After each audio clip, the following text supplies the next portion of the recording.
Fumée blanche à Bruxelles. L'Union européenne et le Royaume-Uni sont parvenus à un nouvel accord sur le Brexit. Le texte vient d'être validé par les 27 lors du sommet européen. C'est au terme de 5 jours de discussions ardues que ce nouveau traité de divorce a été conclu. Comment ça va, messieurs? Bonjour. Content de vous voir. Content de voir mon ami le Premier ministre Boris Johnson. Nous avons un accord. Et cet accord signifie qu'il n'y a pas besoin d'une quelconque prolongation. Il apporte la certitude là où le Brexit crée de l'incertitude. Je pense que cet accord représente un très bon accord, à la fois pour l'Union européenne et pour le Royaume-Uni, et qu'il s'agit d'une issue raisonnable et équitable. J'espère vraiment, maintenant, que les représentants élus, mes camarades parlementaires à Westminster, vont s'unir pour accomplir le Brexit, accepter cet excellent accord et achever ce Brexit sans délai supplémentaire.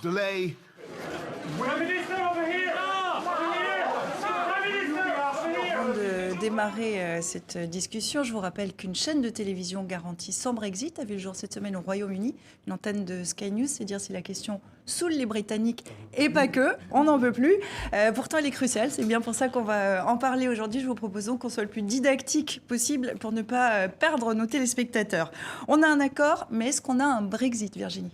Alors, on ne l'a pas encore. On n'est pas tout à fait sûr d'avoir non plus, puisque l'accord conclu entre l'Union européenne et Londres doit maintenant être ratifié par 2 parlements. Le Parlement européen, là on pense qu'il n'y aura pas de problème. Le Parlement britannique, ce qui est beaucoup plus compliqué. C'est compliqué parce qu'il y a des gens qui sont très en colère contre Boris Johnson, à commencer par le DUP, qui est le parti d'Irlande du Nord, qui pense qu'on sacrifie l'Irlande du Nord à l'autel de cet accord, parce qu'il y a des hard Brexiteurs qui trouvent que ça ne suffit pas, et il va avoir beaucoup de mal à avoir les 320 voix dont il a besoin demain. Donc demain, il y a une session extraordinaire du Parlement qui se réunit. Et hier, alors aujourd'hui, j'ai pas entendu, mais hier on disait 322 de 317. On savait pas très bien les. Convaincre. Voilà, donc ça peut se jouer à à très peu de voix, mais c'est très possible qu'il perde. S'il perd, c'est pas la fin du monde non plus, parce que ça va le conduire à demander une prorogation, parce que la loi l'y oblige. Et s'il y a dont il a dit qu'il préférait se jeter dans un fossé que de la demander. Il a toujours dit qu'il ne voulait pas le faire, mais là, franchement, il sait qu'il est coincé par le Ben Act.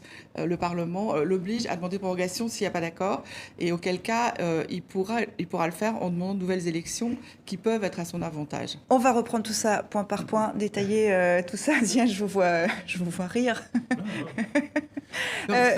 Question juste encore, avant de revenir sur tous ces points. Le Brexit est prévu le 31 octobre, normalement. Est-ce qu'il aura lieu le 31 octobre ou est-ce qu'on peut dire aujourd'hui, Marc, qu'il n'aura pas lieu le 31 octobre ? Je crois que beaucoup va dépendre de ce qui arrive demain au Parlement britannique. Je crois aussi que, mentalement, beaucoup de capitales se sont déjà préparés à l'éventualité d'un Brexit au-delà du 31 octobre. Je dirais que tout se joue à Londres, ou plutôt au Royaume-Uni, maintenant. Qu'est-ce que vont faire les parlementaires? Et après, que va faire Downing Street, le gouvernement britannique, au cas d'un non? Michael ? Alors, peut-être qu'on peut parler 2 minutes de Boris Johnson, parce que dans cette affaire-là, finalement, c'est lui où on disait qu'il n'avait pas forcément un plan de bataille. On avait dit que tout ça était improvisé. Et en fait, on s'aperçoit aujourd'hui que tout ça était quand même assez savamment orchestré, parce qu'il est dans un poker menteur. Il a tout mis sur la table hier. Et il est attendu le dernier moment pour essayer de négocier. C'est vraiment un accord de la 24e heure. Tordre le bras de l'Union européenne, même si c'était très compliqué, en misant sur une forme de désunion aussi de l'Union européenne. Là aussi, c'était quand même très compliqué de mettre un coin entre les 27. Donc l'Union européenne a essayé de faire corps. Boris Johnson est arrivé en disant « Oh non, il n'y aura pas d'accord, ça négocie petit à petit ». Finalement, il obtient quelque chose. Tout va se jouer au Parlement. Le Parlement, effectivement, ça va être très compliqué. Parlement britannique. Au Parlement britannique, ça risque d'être très compliqué. Donc, a priori, le 31, on ne va pas vers le Brexit tel qu'on l'avait imaginé ou tel que Boris Johnson l'avait imaginé. Et là aussi, ça va peut-être lui permettre de revenir au Parlement européen en disant, voilà, il y a un accord, on continue à parler avec cet accord. Moi, de mon côté, j'essaye d'avoir une nouvelle composition, de faire pourquoi pas une nouvelle élection législative anticipée. J'arriverai avec une nouvelle majorité. Du coup, on pourra retravailler, mais en attendant, évidemment, report et encore report. Bon, calcul politique, est-ce que vous êtes d'accord, Ziad? Est-ce qu'il a réussi à tordre le bras des Européens? Est-ce que c'est vraiment comme ça que vous l'analysez? Ils ont donné un peu... C'est étonnant parce que c'est à la fois peu et beaucoup ce qui a été donné. Ce que les Européens n'avaient jamais donné à Theresa May, c'était le fait que l'Irlande du Nord pouvait faire partie de l'union douanière du Royaume-Uni. Ça, les Européens l'ont donné. Ce qui est quand même une concession. Mais les Anglais, quand même, acceptent symboliquement l'idée que l'Irlande du Nord reste dans l'Union européenne, au moins sur la partie normative, ce qui est symboliquement très très fort. C'est-à-dire, on dit, l'Irlande du Nord, finalement, c'est l'Irlande. Et pour les 25 ans qui viennent, puisque les procédures de sortie de ça sont tellement complexes, je pense qu'ils en ont pour un demi-siècle avant de sortir. Et ça ouvre le problème de l'Écosse, ça ouvre le problème de ci et de cela. Donc on voit aussi un gouvernement britannique qui est décidé à aller au Brexit. Donc je pense que demain, il y a des chances qu'ils obtiennent les 20 voix qu'il leur manquent, peut-être avec quelques gens du Labour qui eux-mêmes commencent à tanguer, etc. Parti d'opposition. Il va y avoir pression. Il va y avoir des pressions, donc on ne peut pas dire là. que c'est foutu d'avance.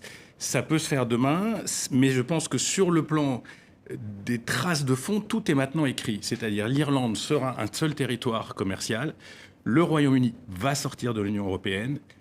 Le problème commence dès après-demain ou dès le 1er janvier parce qu'il va falloir négocier l'accord de longue durée qui va être une guérilla effroyable parce qu'on voit très bien où Boris Johnson et ses amis veulent aller. Ils veulent aller vers le modèle ultralibéral, le Singapour on Thames, la défiscalisation au port de l'Europe, la compétitivité contre l'Europe. Donc on est parti, mais vos enfants, nos petits-enfants, enfin, je veux dire, c'est une histoire infinie. Et puis c'est aussi, une dernière chose, c'est aussi très triste. Je veux dire, on voit bien la tête de Juncker, c'est quand même une défaite d'un idéal qui avait mis un certain temps à se... Pierre l'a dit, ouais, Oui, c'est quand même si les Anglais ont tout fait pour ralentir le processus d'intégration, parce que ce qu'ils veulent, eux, ce qu'ils voulaient, c'était le grand marché, c'est quand même une défaite pour nous tous. C'est vrai qu'on a l'impression, on se dit, bon, il y a un accord, il y a une espèce de soulagement, mais en réalité, c'est une mauvaise nouvelle pour l'Union européenne qui se voit amputée d'un membre très important. C'est une mauvaise nouvelle Enfin, pour ça fait aussi. 3 ans qu'on s'y prépare quand même. Côté Enfin, européen, c'est pour pas... s'intéresser Non, au c'est côté pas européen. catastrophique, mais sur le plan de l'idée européenne, c'est quand Virginie. même... Déjà que l'Europe va pas très très fort, si en plus on supprime quand même un poids qui était très important, on va de moins en moins fort. C'est même je crois que c'est Emmanuel Macron qui a dit il n'y a pas longtemps que d'autres personnes, comme Dominique Strauss-Kahn, disaient que l'Europe était en passe d'aller en 2e division par rapport aux grands géants Est-ce que que c'est sont le risque les États-Unis et Est-ce les que autres. c'est le risque? Est-ce qu'en effet, l'Union européenne, Virginie ensuite Marc, va se retrouver en 2e division, 2e Alors division? là, maintenant, c'est tout l'enjeu de la nouvelle commission avec Madame von der Leyen, parce que c'est à elle. Non, alors évidemment, elle a pris un peu de retard, mais d'ici un Qui mois, devrait on entrer peut- en fonction le voilà. 1er novembre, ça Elle sera plus tard. ne peut pas, puisqu'elle n'a pas eu tous les commissaires, notamment le commissaire français. Mais voilà, c'est l'enjeu de ce qu'elle doit faire. Et est-ce qu'on veut faire une Europe puissante? Est-ce qu'on veut avoir une sécurité commune? Est-ce qu'on va avoir des affaires étrangères communes? Et parce que pour le commerce et le règlement, c'est plutôt bien fait, mais c'est ça qui nous manque aujourd'hui, c'est de s'imposer comme puissance. Et ça va être beaucoup l'enjeu de sa commission. Ziad voulait réagir et Marc Il y a ensuite. une analyse aussi qui dit que débarrasser du prisme anglais, qui quand même, encore une fois, à part le marché unique, tout le reste était non négociable. Donc on fait du business, mais on n'intègre rien. On rentre pas dans Schengen, on rentre pas dans la monnaie unique, on rentre pas dans ceci, on rentre pas dans cela, les exceptions. Strauss-Kahn a dit aussi, il faut se débarrasser de l'Angleterre, il faut qu'il parte, Oui, c'est un parce peu le que point mort. ça peut donner aussi une espèce de rebond à l'idée européenne, de resserrer les liens, de se mettre d'accord sur les choses sur lesquelles on avance un peu quand même. L'union bancaire, ça a avancé.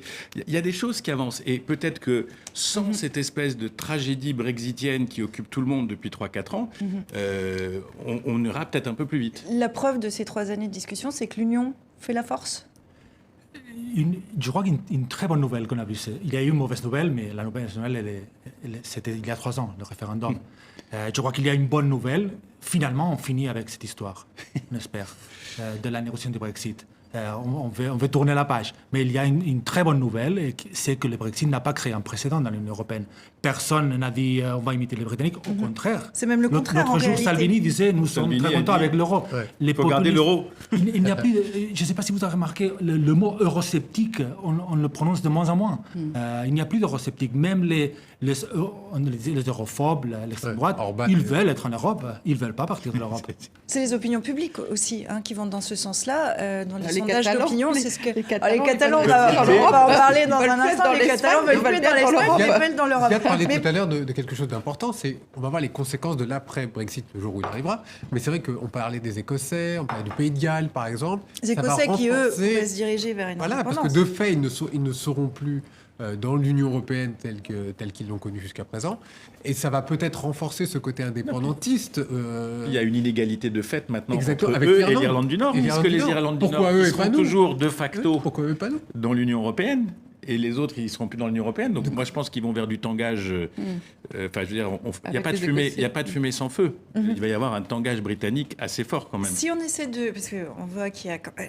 Il y a quand même un risque. Enfin, ce Brexit va arriver. Il va falloir... C'est Michel Barnier qui va négocier la suite des relations entre l'Union européenne Ouais, si vous et... me permettez de dire un mot sur je Michel vous en prie. Barnier, c'est lui qui va continuer, mais c'est vrai que c'est lui qui est en pole position aussi pour devenir le fameux commissaire qui manque. Donc, Oui, mais ça va être Ils compliqué. ont vraiment besoin mais- de lui, là. C'est ça, voilà, c'est ça, il y a du boulot là. Voilà, on Il va pensait garder le job. qu'il était en pole position, mais en fait, le fait qu'il lui ait confié la négociation de la future C'est relation fini. commerciale, c'est... c'est Donc lui fini. va avoir cette tâche maintenant. Il a fait ses preuves sur le Brexit, il fait Ouais. l'unanimité. Il y a quand même un avenir qui apparaît un peu sombre d'un point de vue économique, peut-être aussi pour l'Union européenne, sans le Royaume-Uni. Marc ? Je crois que ça c'est au-delà du Brexit et du Royaume-Uni. La conjoncture économique mondiale est un peu sombre, en effet. Mais je ne crois pas que... Bon, je ne suis pas un Ça expert. fait 3 ans qu'on dit attention, c'est la catastrophe, c'est la catastrophe. Ah, mais- En D'abord, fait, tout le c'est monde plus s'est pour les préparé. Britanniques que pour les Européens. C'est les conséquences aujourd'hui. Ce qu'on a vu pour l'instant, ce qu'on constate, c'est vraiment une baisse des investissements en Grande-Bretagne de l'ordre de 15-17% pour des chiffres de septembre. Donc, c'est d'investissements directs étrangers. Donc, ça, c'est quand même conséquent. Et il y a aussi une chute des migrations. C'est-à-dire qu'il y a beaucoup moins d'Européens qui viennent, qui curieusement sont remplacés d'ailleurs par une population asiatique. On ne s'y attendait pas, mais comme ils ont besoin de main-d'œuvre, mais c'est franchement pour les Anglais que ce sera beaucoup plus compliqué que pour les Européens. Diane ? En fait, il y a un pari énorme qui est de dire je vais quitter un modèle qui était un modèle quand même semi-industriel. Il y avait encore de l'investissement industriel. On était avec le marché unique, on vendait en Europe.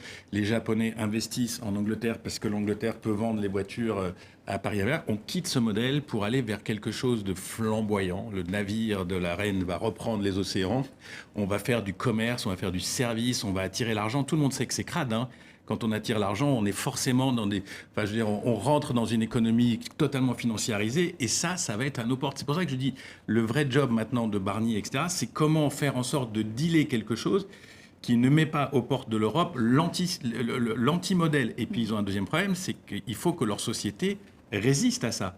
Parce que l'Angleterre, elle est riche, mais elle n'est pas riche partout. Quand vous sortez de Londres, c'est pas, enfin, je veux dire, les petites classes populaires, les classes moyennes, etc., sont des classes Pas forcément très bien. qui ont un statut qui est extrêmement dur par rapport au statut qu'on a en France ou qu'on a en Europe continentale. Et il y a une étude qui est sortie ce vendredi de UK in Changing Europe, c'est un institut économique, qui a établi que ça coûterait 2000 livres par an, par habitant, la sortie de l'Europe. C'est une somme considérable pour des personnes qui sont des classes populaires ou dans des classes, même des classes moyennes. Donc ça va être un coût énorme. Et pour le reste de l'Europe, il faudra aussi surveiller ces questions de frontières qui risquent d'arriver aussi très vite, parce qu'il y aura des problèmes économiques, mais pas que. Il y aura aussi des problèmes sanitaires qui pourront arriver, des problèmes de pandémie, cette fameuse frontière dans la mer qui est en train de se construire entre l'Irlande du Nord, les Anglais, les Britanniques et le reste de l'Europe. Petite frontière au Une sein petite du frontière, Royaume-Uni. mais qui va décider quoi? Les Anglais. Donc c'est qu'une question de confiance. Est-ce qu'on peut avoir confiance ou pas? Tout ça, il va falloir apprendre en marchant. C'est pas facile, c'est pas gagné non plus. Est-ce que c'est un risque pour l'Europe, on va terminer là-dessus rapidement, d'avoir un Royaume-Uni aussi affaibli? À côté, c'est quand même des voisins extrêmement proches. Aussi affaibli, moi je pense que c'est quand même un pays qui a aussi beaucoup de ressources, qui va se reconstruire. Ils n'arrêtent pas de parler de leur projet d'accord bilatéral avec les États-Unis, mais c'est vrai qu'il y a le Commonwealth, il y a plein de liens, et puis il y a plein de liens avec l'Europe. C'est pas parce qu'on n'est plus dans l'Union européenne qu'on arrête de commercer demain avec la Grande-Bretagne. Donc on va juste faire les choses un peu différemment, mais moi, je pense que c'est pas du tout la fin du Royaume-Uni. Et l'accord sera donc soumis au vote des députés britanniques. La Chambre des communes se réunit demain, un samedi. Ce n'était plus arrivé depuis la guerre des Malouines en 1982. Et on verra ce qu'il en ressort.